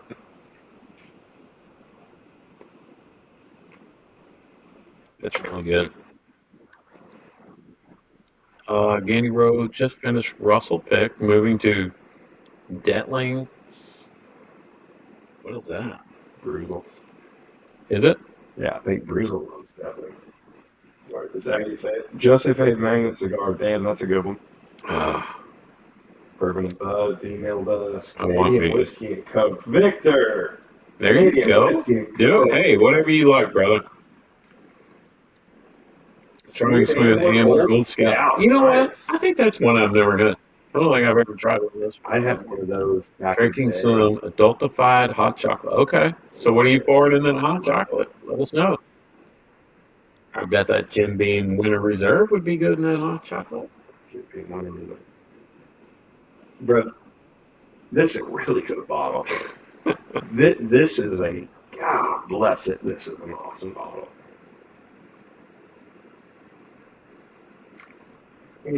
I wish we would have included that in our blind. I don't think it would have finished in the top two just because it doesn't like punch you in the mouth. And I think when you're tasting 8 whiskeys, the ones that kind of really hit you in the mouth are going to stand out. Love Wild Turkey 101, Bourbon and Buds. Sweet. This Good one. bottle is so good and so complex, and just, man, is it nice. And I flipping love this bottle. I agree with you. I don't know how it would have done in the 8, but I'll tell you, alone, after everything that we've drank tonight, it's still a looking good bottle. It's a good bottle. There's something, I don't know what Bardstown Bourbon's doing. There's something in everything they put out that I don't know what it is. I can't describe it. It's just some type of goodness that I can't describe. It's magic. Yeah, I really, their format, what they've done with providing sourcing for smaller and startup bourbon brands, and then also, I mean, hell, they source themselves. You know, Yeah. like that. They'll go. Oh, yeah. See, They'll go. It's made stuff. What's it? Tennessee Whiskey Company? What? Yeah. Which is the episode 63. Yeah. Which I don't know. It's like the mystery. Yeah. Like, who the fuck is doing that? But just, I really think it shows that when it comes to whiskey and bourbon, you just can't be like, oh, this is 12 years old, it's good, dump it. Like, you have to have somebody somebody's got to be driving that boat. They'd be like, hey, this blend doesn't taste real great, or hey, if we added some of this, or let's play. Like, there's a lot of it's science and art, and you got to have a mad scientist at the head of it. And Bardstown Bourbon, I don't know who's doing it. That's just Flip me. That's really freaking good. I've never had anything from them that you're not like, Yeah. you know. And yes, I know it's expensive. It is. It is. But gosh darn it, if you're going to buy something, there's nothing worse. I'd rather buy $100 bottle and open it and be like, man, that's not bad, than open a $25 bottle and be like, that's a drink for. You know what I'm saying? Yeah, like, yeah, yeah. It doesn't matter. It's got to be expect good. a $25 bottle to be a drain pour. But I don't want to buy anything that's a drain pour. Right. You know? But yeah, love the Bardstown. Love everything that they've done. And I really do think that we're going to get in a glut one way or another because I think the economy's just going to We're kind in of it. make I it go think we're that in way. it. I think there's always going to be the market for the top tier, like George T. Stagg or Pappy Van Winkle. There's always going to be a market for that, right? Always. But I think that the everyday shopper is they're not buying the $80 to $100 bottles regularly like they used to, because everything else is so expensive right now.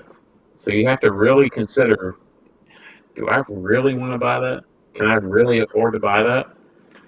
Well, another thing, and kind of if there was to put a bow on our 2024 year in review, I realized at least, that we are not the norm in what we drink and how we drink it and when we drink it. Very true. Barrel proof, neat, finished, all sorts, whiskey, single malts. I don't think we represent, and those of you watching, this includes you guys, I think most people just drink their Jack and Cokes or their, whatever whiskey and mixer, or, if they maybe have something neat, it's something special, and they go through a bottle every 2 or 3 years. There's not a, there's a lot of us, but there's not a bunch of us, if Right. that makes sense. Right. And I think that that's what's going to lead to the glut, is the people that have, oh man, I've got so many bottles. I got 8 unopened bottles. That's enough for me for a lifetime. Mm-hmm. Hey, that'll get me through next month. All right. So, Before we end here, I want to go back to the chat. Mr. Lopez says he's making a hot toddy. I hope you're not sick, but if you are, I hope the hot toddy helps you. Again, Grove, Bardstown, Origin Series, fantastic. Yes. Yeah. Victor, I guess Canadian whiskey. My pop. Yeah, there's nothing wrong with Canadian whiskey, Victor. Nothing wrong with it.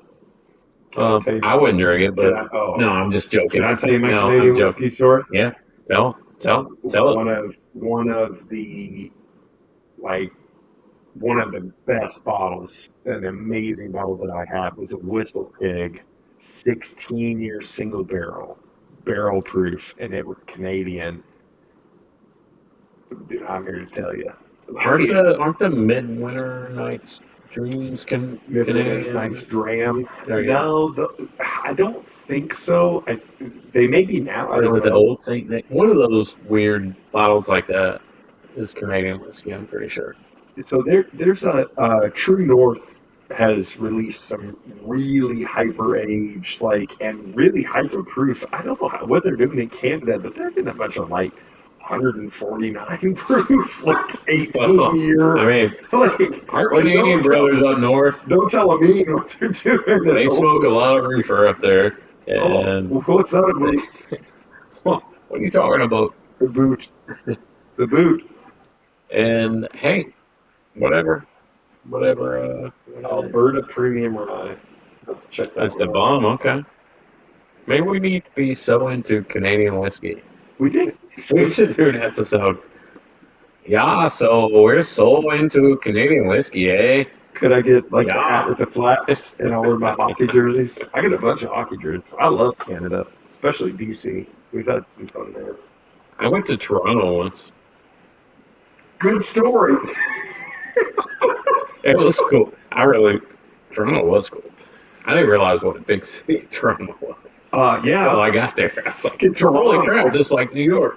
Yeah, it's freaking crazy. Yeah. We did a cruise out of Victoria, but we went to, oh man, I can't think of the big city over there in BC. Vancouver. Really liked Vancouver. Loved, was it Columbia? Gosh darn it. I'm looking at you like you know. But Victoria, Canada, one of the best places, one of my favorite places I've ever been. I'll tell you why. Amazing beer, amazing craft beer. No embargo with Cuba, so you can go to cigar shops and get Cuban cigars. Oh, yes. One of my favorite places ever. It was awesome, and it is gorgeous, Victoria, Canada. Yeah. I went in a place to smoke in Toronto. You're a hoser, Charles. I don't think it was cigars. What are you smoking there, eh? So I went to Toronto 5 years ago for a bachelor party for someone I didn't really know all that well. So, but I thought, I've never been to Toronto, why not? And we wandered around Toronto on foot for several hours that night, and we went into a lot of different places and did a lot of different things, and it was very interesting. That's all I will say. You hoser. I You love Canada. It's like America's attic. You wander up there like every 3 years. You're like, man, it's awesome up here, and you forget it. Yeah, all right, Charlie. I think we need to wrap this up. As much as I would love to just continue to go on down this rabbit hole. First of all, I want to thank all 12 of you that stayed to the end. Make sure you email us your entry for the Sazerac Rye. This giant bottle, Sazerac Rye, could be yours. And when he says all 12 of you, that sounds like a joke, but honestly, I don't care if there's 12, 2, 1,200, 12,000. Thank you. Really, thank you. Thank We you. appreciate it. It's cool. Yeah. It's a great community. We love you. Thanks for watching. Send us out, Good night. Don't forget. Can I do the bundle? Yeah. Hey, keep your wallets loose. And your bone holes tight. Good night, everybody. Peace out. Merry Christmas, Bourbon.